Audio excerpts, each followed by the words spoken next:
साल 2024 का सबसे बड़ा सूर्य ग्रहण सर्वपित्र अमावस्या को 2 अक्टूबर की रात को 9:13 को शुरू होगा और 3 अक्टूबर की सुबह 3:17 को समाप्त हो जाएगा। सूर्य ग्रहण में सूतक 12 घंटे पहले ही लग जाता है, लेकिन इस ग्रहण का भारत में प्रभाव कम है। इस कारण से इस विषय पर ज़्यादा ध्यान देने की ज़रूरत नहीं है। जिस तरह से आप रोज के सारे कार्य करते आते हैं, उसी तरह से आप अपने सभी कार्यों को कर सकते हैं। मैं हूं अनुराधा जायसवाल और आपके अपने चैनल ग्रो अप हिंदी में आपका स्वागत है। आज मैं आपको इस वीडियो में बताने वाली हूं कि सूर्य ग्रहण का आपके जीवन पर कैसा असर पड़ने वाला है। आपको सूर्य ग्रहण के दौरान क्या क्या करना चाहिए और क्या क्या आपको नहीं करना चाहिए, और अगर क्या क्या नहीं करना चाहिए तो फिर उसके पीछे कारण क्या है, आपको क्यों नहीं करना चाहिए, ये सारी बातें मैं आपको इस वीडियो में बताने वाली हूँ। तो वीडियो के लास्ट तक बने रहिएगा। वीडियो अच्छी लगे तो लाइक, शेयर और सब्सक्राइब जरूर कीजिएगा। अगर आप चाहते हैं कि मैं ऐसी ही वीडियो आपके लिए लाती रहूँ तो कमेंट बॉक्स में जय माता दी लिखिएगा। तो सबसे पहले मैं आपको बताऊंगी कि आपको सूर्य ग्रहण के दौरान क्या क्या नहीं करना चाहिए। तो सबसे पहली बात, आपको सोना नहीं चाहिए। वृद्ध, बालक और रोगी, इन तीनों के अलावा किसी भी व्यक्ति को सोना नहीं चाहिए, क्योंकि सूर्य जो है हमारा, वो सकारात्मक ऊर्जा का प्रतीक होता है और ग्रहण के समय यह ऊर्जा नहीं रहती है, बल्कि उसकी जगह पे नकारात्मक ऊर्जा एक्टिव हो जाती है। तो यदि हम सोते हैं तो वो निगेटिव ऊर्जा जो होती है, वो निगेटिव असर हम पर डाल देती है, या हम ये कह सकते हैं कि निगेटिव ऊर्जा का जो नकारात्मक ऊर्जा को जो असर है वह हम पर ज़्यादा प्रभावित होता है। इसलिए कभी भी ग्रहण के दौरान सोना नहीं चाहिए। इससे आपका नुकसान भी हो सकता है, या फिर आप बीमार हो सकते हैं, परेशान हो सकते हैं, आपकी प्रगति भी रुक सकती है, या फिर प्रगति धीमी भी हो सकती है। ये सारी चीज़ें प्रत्यक्ष दिखाई नहीं देती, इसीलिए आप में से कई लोग इस बात को मानने को तैयार नहीं होते हैं, लेकिन ये अप्रत्यक्ष रूप से आपके जीवन पर प्रभाव डालती ही है। दूसरी बात यह है कि आपको खाना बनाने से और खाना खाने से बचना चाहिए। इस दौरान केवल रोगी व्यक्ति, बालक और वृद्ध व्यक्ति ही भोजन कर सकते हैं, लेकिन उनको भोजन देते समय आप तुलसी के पत्ते उसमें ज़रूर डालिए, ताकि इससे भोजन के अंदर जो भी निगेटिव ऊर्जा है वह समाप्त हो जाए और उस भोजन को खा करके किसी भी व्यक्ति को कोई नुकसान ना हो।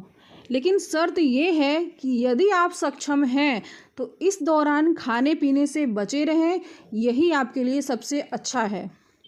ग्रहण के दौरान कोई भी मांगलिक कार्य नहीं करना चाहिए। कहते हैं कि ग्रहण के दौरान नकारात्मक ऊर्जा सक्रिय होती है, इसलिए ये समय अशुभ माना जाता है, और अशुभ समय में कोई भी शुभ काम कैसे किया जा सकता है, इसलिए कोई भी मांगलिक कार्य इस समय के दौरान करना वर्जित होता है।